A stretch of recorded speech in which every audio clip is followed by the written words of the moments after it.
ગીર સોમનાથ જિલ્લાના ઉના તાલુકામાં દેલવાડા ગામે એક જ સમાજના બે જૂથ વચ્ચે થયેલી લોહિયાળ મારામારીથી સમગ્ર વિસ્તારમાં ચકચાર મચી ગઈ છે.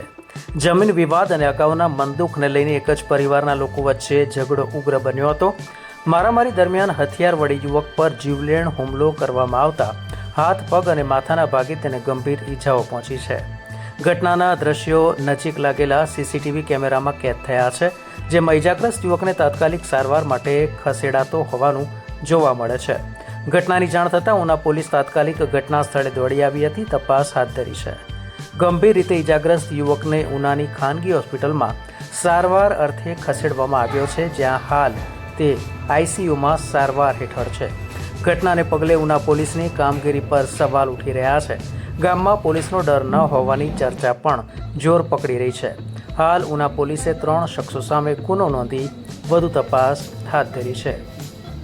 Voice of Una, Hussain Bhadarka.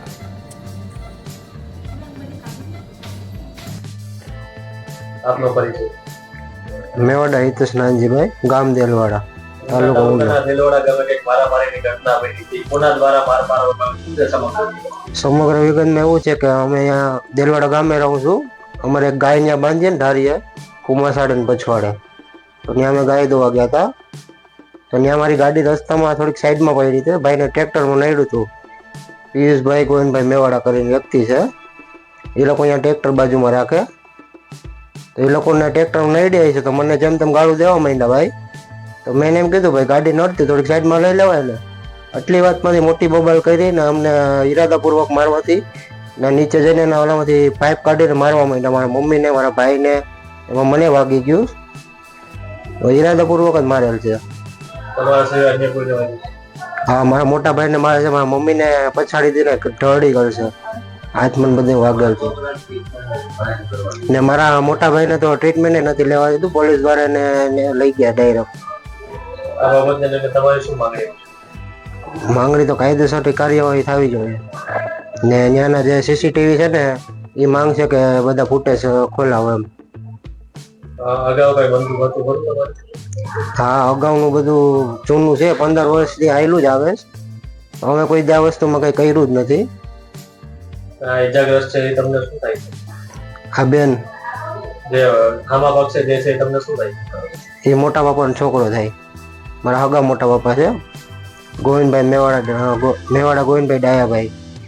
પોલીસને તમે મારામારીની ઘટના ક્યારે બની હતી અને પોલીસ ક્યારે આવી? બની ઘટના 6:30 ની વચ્ચે અમે સરકારી હોસ્પિટલમાં દાખલ થયા હતા 7 વાગ્યાની આજુબાજુ. પછી ત્યાંથી અમે સોલંકી સાહેબમાં આવ્યા ને 11:30 12 વાગે પોલીસ આવી જાય અમારી નિવેદન લેવા, રાતે 1 વાગે.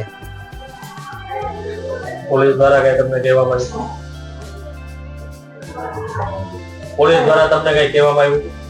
પોલીસ દ્વારા એટલું જ કહેવાનું કે તમે ત્યાંથી જે પેલા નિવેદન લઈને આવ્યા ને એ વસ્તુ કીધું કે કઈ રીતના તમે ભાઈઓ બાંધવા, બીજું કઈ નથી કીધું. ને અમારી મારા મોટા ભાઈ ત્યાં રિક્ષા ભાંગી નાખેલ છે. ને ત્યાં સરકારી હોસ્પિટલમાં અમને કોઈ જવાબ જ નથી દીધો. 50 જણા તેના હતા મુટલેગર. એ ભાઈ તો દોષ ન કરે. એ ભાઈ તો ટ્રેક્ટર હાકે. આ ભાઈ જે વાગી ગયો છે ને એ ભાઈ બધું દારૂ ને એવું કરે. આપનો પરિચય? મારું નામ અલ્પેશભાઈ ગોવિંદભાઈ મેવાડા છે. અને અમારે જ્યાં ગોડાઉન છે દેલવાડા રોડ હવેડાની બાજુમાં, ત્યાં રોડની વચ્ચે ગાડી રાખવા બાબતમાં અમારે બબાલ થઈ. અમારા કુટુંબી છે એ 3 જણા આવ્યા પાઇપ ને ધોકા ને લઈને. એ મારા ભાઈ માથાકૂટ કરી અને એમાંથી પછી મારા ભાણેજ છે એના માગો હતો, નાથી એને જાણ થઈ તો એને આવ્યો અને એને પાઇપ માથામાં મારી દીધો, તો એને ઈજા થઈ. પછી અમે સરકારી દવાખાને લઈ ગયા. સરકારી દવાખાને લઈ ગયા, નાથી પછી ચેક કર્યું ડોક્ટરે, અને પછી ડોક્ટરે એમ કીધું કે તમે આને ખાનગી હોસ્પિટલમાં લઈ જાઓ અને આઈસીયુમાં રાખવામાં આવશે. અમે આઈસીયુમાં પછી અહીંયા ખાનગી હોસ્પિટલમાં લાવ્યા.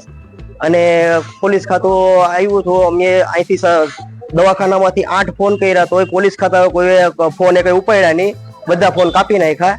અને પછી આવ્યા તો એ ફરિયાદ લેવા માંગતા નતા, અને મારા ભાઈને ફરિયાદ એ બનાવતો. ઘટના કેટલા વાગે બની? ઘટના 5:30 વાગે બની અને પોલીસ આવી રાતના 11:30-12 વાગે. ઈજાગ્રસ્ત જે છે એ તમને ઈજાગ્રસ્ત છે એ મારો ભાણેજ છે. અને મારવા વાળા મારવા વાળા 3 જણા હતા, 2 ભાઈઓ ને એક એની મમ્મી. હથિયાર વડે મારવામાં આવ્યો? હા, ધોકા ને પાય પડે. અને એની મમ્મી ભાઈ ઓલો દાંતેડું હતું. અગાઉ કઈ માથાકૂટ? હા, અગાઉ પેલા માથાકૂટ થયેલી છે. એ અમને ફોનમાં રાતના 9 વાગે ધમકી આપી કે તમને તો 3 બાપ દીકરામાંથી એકને ઓછો કરી નાખશું, મારી નાખશું. અને આ બનાવ 3 દી પહેલા એ લોકોએ પ્લાન કરેલો હતો કે એકલો મળે એટલે આને પતાવી નાખો. એટલે ઈ પ્લાન થી આ લોકોએ, એકલો હતો મારો ભાઈ, એટલે ઈ લોકોએ હુમલો કર્યો. અને અમે દેલવાડા આ અગાઉ જે ઘટના થયેલી હતી એ રેકોર્ડિંગ પ્રૂફ મારી પાસે છે અને દેલવાડા પોલીસ સ્ટેશનમાં અમે ફરિયાદ કરેલી છે. આ બાબતે તમારે શું માંગણી? આ બાબતમાં અમને ન્યાય મળે એ અમારી ખાસ માંગણી છે. આપનો પરિચય? મારું નામ પિયુષ ગોવિંદભાઈ મેવાડા, ગામ દેલવાડા, રહેવાનું મારે મહાકાલી ચોક દેલવાડા. હું કાલે સાંજના 6 વાગ્યાની આસપાસ ટ્રેક્ટર લઈને મારા ટ્રેક્ટર રાખવાના ગોડાઉને જતો હતો. ત્યારે હિતેશ નાનજી મેવાડાની ગાડી રસ્તામાં આડી મૂકેલ. મેં એને કીધેલ ગાડી લેવાનું, તો એને મને જેમ ફાવે એમ ગારું દઈ અને એનો ભાઈ રાકેશ નાનજી મેવાડાને ફોન કરીને બોલાવેલ તથા તેની માતા દેવી નાનજી મેવાડા 3 થઈ અને મારી ઉપર હુમલો કરેલ. તેમજ મને બચાવવા મારો ભાણેજ રવિ વિનોદ વાજા ત્યાં આવેલ અને તે મને બચાવવા છૂટા પાડવા જઈ રહ્યો હતો. ત્યારે તેને રાકેશ નાનજી મેવાડાએ જાનથી મારી નાખવાના ઈરાદે લોખંડના પાઇપ વડે માથાના ભાગે ગંભીર ઈજા પહોંચાડેલ અને તે હાલ આઈસીયુમાં સિરિયસ છે. અને અમને ન્યાય મળે એવો અમારે. પોલીસ આ ઘટના ક્યારે બની હતી અને પોલીસને તમે ક્યારે જાણ કરી હતી? પોલીસ ક્યારે આવી? પોલીસને અમે ઘટના બની ત્યારે જ જાણ કરી દીધી હતી, પણ પોલીસ રાત્રે 9-10 વાગે સેટ આવી હતી અને અમારો કેસ સરખો લેતી નથી. આ બાબતે તમારે શું માંગણી? આ બાબતે અમને પાકો ન્યાય મળે તેની માંગણી અમે કરીએ છીએ. સામા પક્ષે કોઈને ઈજા થઈ? સામા પક્ષે અમે કોઈને ઈજા પહોંચાડેલ નથી. અત્યારે તેઓ હોસ્પિટલમાં દાખલ છે, શું ઈ અમને ખ્યાલ નથી એનો.